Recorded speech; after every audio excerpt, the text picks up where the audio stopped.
Saudações, galera! Vamos nós para a lista de exercício, vendo agora o gabarito.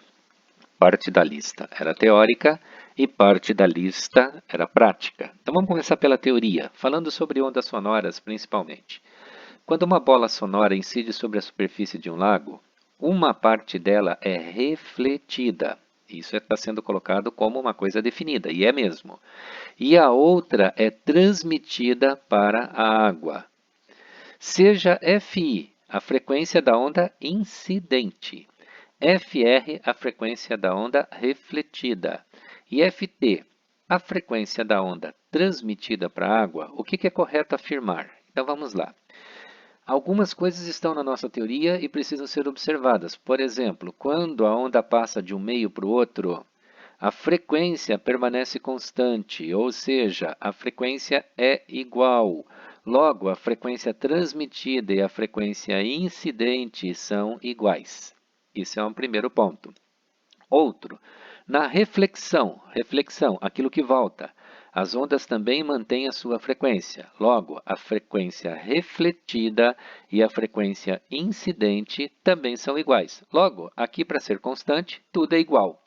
Se tudo é igual, letra C, frequência refletida igual frequência incidente e frequência transmitida igual frequência incidente. Vamos para a próxima questão.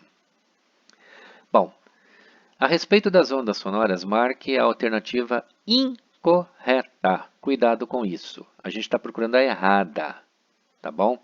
Então vamos pela letra A. As ondas sonoras são longitudinais e possuem o cálculo de sua velocidade dependente da densidade do meio em que se propagam. Completamente correta. Em primeiro lugar, porque as ondas sonoras são longitudinais. Em segundo lugar, depende do meio.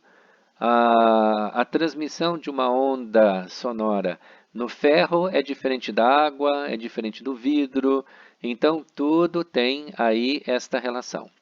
Já falando sobre efeito Doppler, que é a mudança de frequência do som produzido por uma fonte em razão do movimento relativo entre a fonte sonora e o observador, o que nós temos que entender? Vamos falar um pouquinho sobre efeito Doppler. Aproveitar aqui o exercício para falar um pouco de teoria.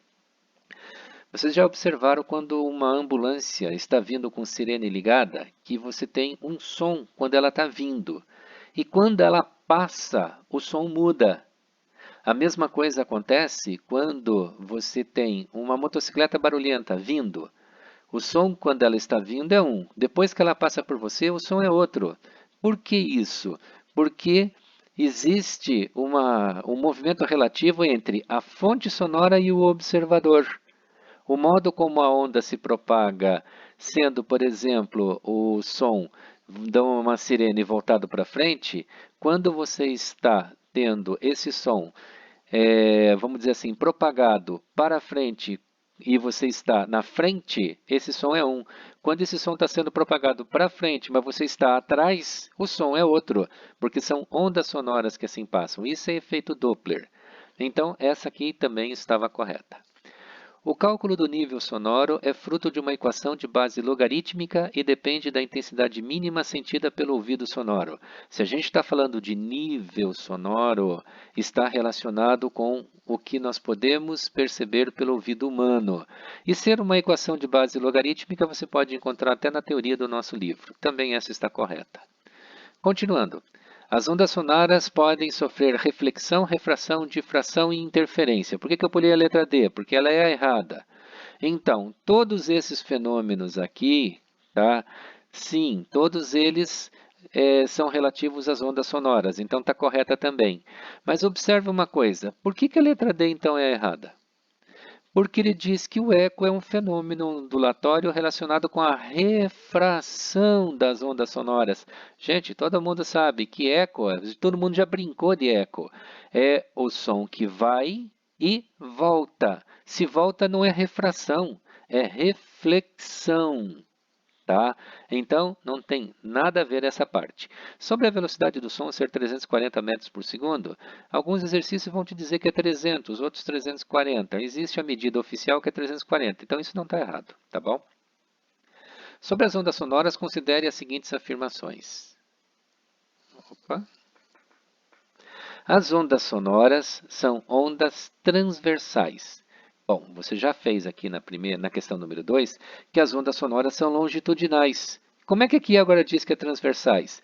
Então, esta afirmação é incorreta. Bom, o eco é o fenômeno relacionado com a reflexão. Acabamos de falar sobre isso. É sobre a reflexão da onda, não sobre a refração. Não é o que passa, é o que volta. Então, essa está correta. Outra coisa, a altura do som depende da frequência da onda sonora. Sim, é a frequência que determina se a altura do som é maior ou é menor. Então, 2 e 3 estão corretas. Errada só está a número 1. Por isso, letra E. Seguindo. Um técnico trabalhando em um alto-falante mede a intensidade de um som gerado em uma distância de 20 metros e o valor obtido foi de 0,050 watts por metro quadrado. Então, tá bom. Então, a intensidade, 0,050 watts por metro quadrado, numa distância de 20 metros. Determine a potência da fonte sonora, admitindo que ela seja constante. Guarda isso aqui, admitindo que ela seja constante. Outra coisa, e que o som se propague uniformemente em todas as direções. Ele coloca aí para você considerar o π como 3, porque a gente vai descobrir agora, até pelo desenho aqui, que para isso acontecer, nós temos que estar pensando numa esfera. Você vai perguntar por quê? Pensem nesse paralelogramo que a fonte sonora estivesse lá no centro, bem no meio. Logo, a distância dela para esta face, tá? E para a face de trás é uma. Se está bem no meio, a distância dela para a face de trás e para a face da frente é outra. Se são diferentes, não será uniforme, não se propaga uniformemente.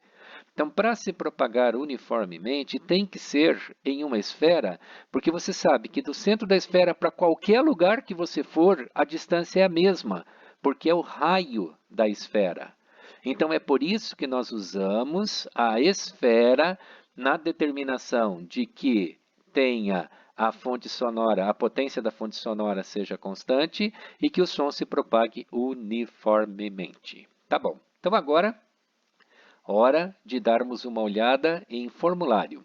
Formulário, nós temos I, intensidade, é igual a potência dividido pela área. Então, é por isso que aqui disse, tá, em π igual a 3. Por quê? Porque nós vamos ter que achar a área da esfera. E a área da esfera é 4πr ao quadrado. Lembre-se que o π, na realidade, é aquele número infinito, 3, 14, 15, 3,14, 15, e lá vai pedrada, tá? Então, aqui a gente arredonda para 3 para poder achar o cálculo aproximado. Então, como se propaga em forma uniforme em todas as direções, a melhor área de propagação é a esfera. Logo, área da esfera 4πr ao quadrado. Então, como que nós vamos encontrar, então, a resposta do exercício que ele está perguntando? Determine a potência. Se é para determinar a potência, é o P que a gente está procurando. Logo, o A que está dividindo passa multiplicando. Potência, então, é intensidade vezes a área. Então, intensidade vezes área. Área da esfera, 4πr ao quadrado. Então, vamos agora descobrir. I, intensidade, 0,50 watts por metro quadrado. Então, intensidade, 0,050. Beleza.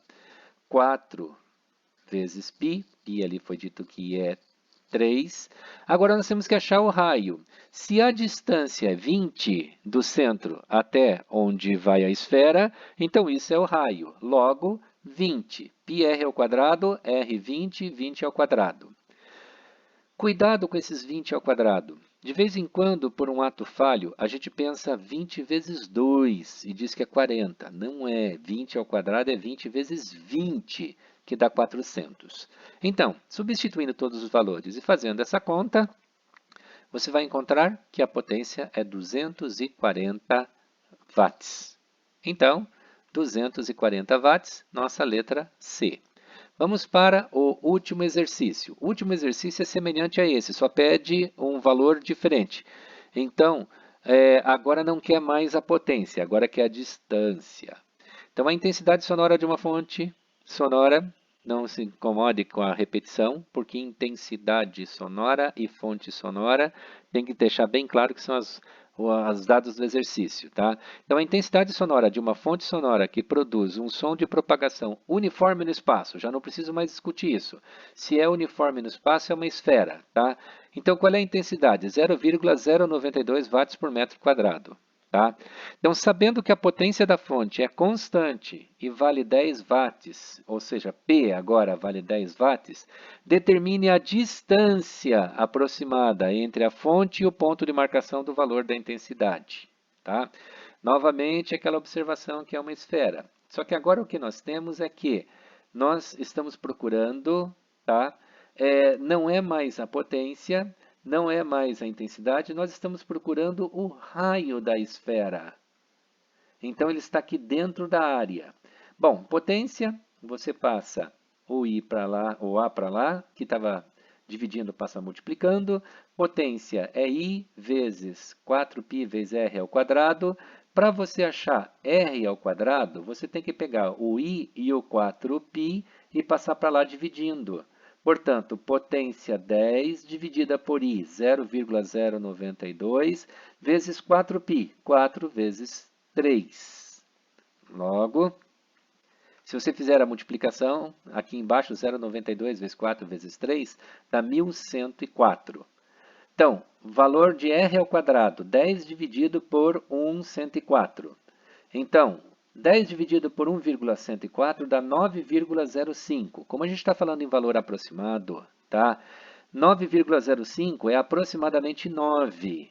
Logo, o quadrado que está aqui passa como raiz. Logo, o raio, ou seja, a distância procurada, está em raiz de 9, que dá 3 metros. Ou seja, vamos anotar aqui, letra B. São esses os exercícios, dá uma caprichadinha de olhar de novo, veja de volta a teoria, que nós teremos a nossa avaliação em cima do que nós vimos hoje. Um abraço, até a próxima.